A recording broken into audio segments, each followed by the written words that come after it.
नमस्कार, मी जाई माझ्या किचनमध्ये तुमच्या सगळ्यांचं स्वागत करते। रोज रोज जर पोळी भाजी खाऊन कंटाळा आला असेल तर त्याच्यासाठी एक सोपं सोल्युशन म्हणजे गुजराती लोकांची फेवरेट डाळ ढोकळी। डाळ ढोकळी म्हणजे ते काय करतात, ते तुरीची डाळ बनवतात किंवा चक्क वरण बनवतात, त्याला फोडणी देतात आणि त्याच्यामध्ये पोळी लाटून टाकतात। पण ही पोळी फक्त कणकेची नसते, तर त्याच्यामध्ये थोडंसं बेसन आणि मसाले पण टाकले जातात। तर चला बघूया ही रेसिपी कशी करायची ती।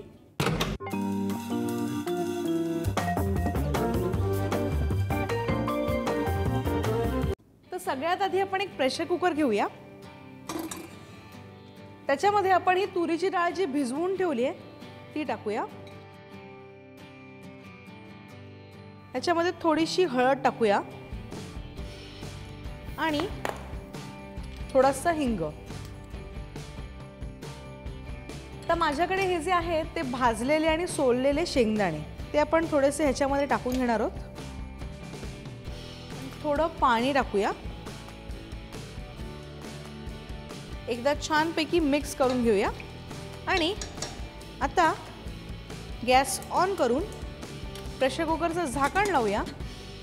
प्रेशर कुकरचं झाकण लावून झालं की याला 4 ते 5 शिट्या येईपर्यंत आपण शिजवून घेणार आहोत। आपली जोपर्यंत डाळ शिजते तोपर्यंत जी ढोकळी आहे त्याची आपण कणिक मळून घेऊया।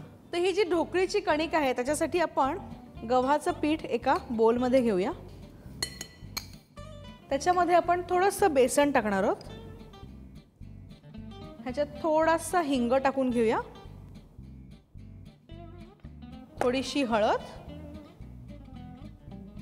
आणि थोडंसं लाल तिखट।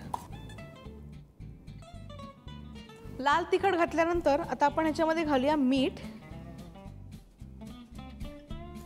थोडं थोडं पाणी टाकूया आणि याची घट्ट अशी कणिक मळून घेऊया। आपण ह्या कणकीमध्ये थोडंसं तेल पण घालून घेऊया। परत त्याचं असं छान घट्टसर पीठ मळून घेऊया।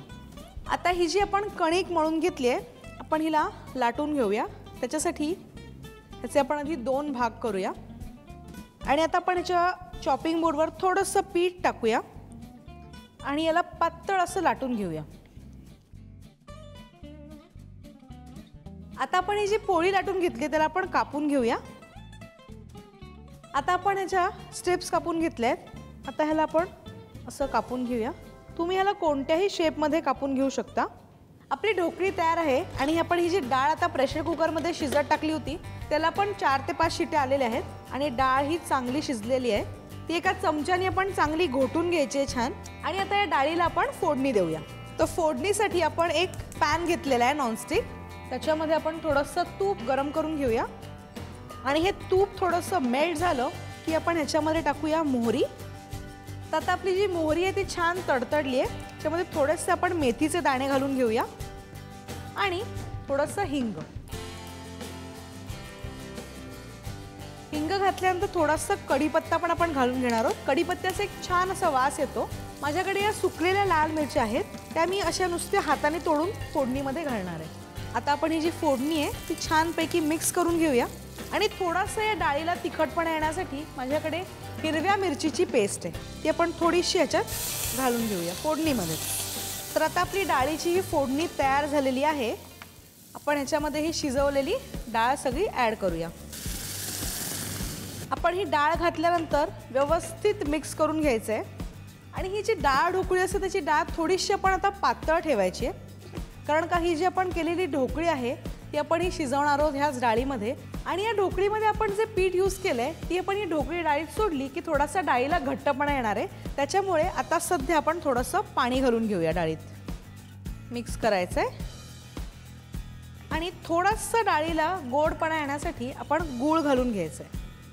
मिक्स करूया आणि आता डाळीला एक उकळी आली की आपण ही जी ढोकळी केली ती आपण या डाळीमध्ये सोडणार आहोत। आता आपली ही जी डाळ आहे त्याला छान एक उकळी आलेली आहे। ही आपण जी ढोकळी बनवली होती ती या डाळीमध्ये आता आपण सोडणार आहोत।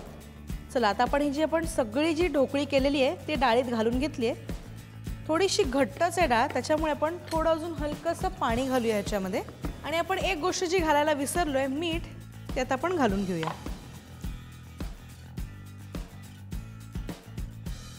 मीठ घातल्यानंतर ह्याच्यावर झाकण ठेवायचे आणि ह्याला कमीत कमी 5 ते 7 मिनिटं शिजून द्यायचे। चला तर आपली आता ही जी ढोकळी आहे ती शिजलेली आहे। आता याच्यात सगळ्यात शेवटचा इन्ग्रेडियंट जो ॲड करायचा आहे तो म्हणजे लिंबाचा रस. त्याच्यासाठी आपण लिंबू कापून घेऊया आणि गॅस बंद करून ह्याच्यामध्ये आपण लिंबाचा रस टाकूया. मिक्स करायचं आहे ह्याला. आता आपली डाळ ढोकळी तयार आहे. याला एका सर्विंग बोलमध्ये आता आपण सर्व करूया. गरमागरम डाळ ढोकळी. ह्याच्याबरोबर अजून दुसरं काहीही खायची गरज नाही आहे. पोळी पण ह्याच्यामध्येच आहे, डाळ पण ह्याच्यामध्येच आहे. आणि आता ह्याच्यावर आपण खाण्याच्या आधी कच्चा कांदा टाकायचा आहे, थोडीशी कोथिंबीर, हे जे आपले शेंगदाणे राहिले होते ते. डाळ ढोकळी तयार आहे. तुम्ही बघितलंच असेल ही किती सोपी रेसिपी आहे. आपली तुरीची डाळ करायची आणि बेसन आणि गव्हाच्या पिठाच्या पोळ्या करून एकत्र शिजवायच्या. आहे की नाही सोपी रेसिपी? रेसिपीला लाईक करायला आणि चॅनलला सबस्क्राईब करायला विसरू नका.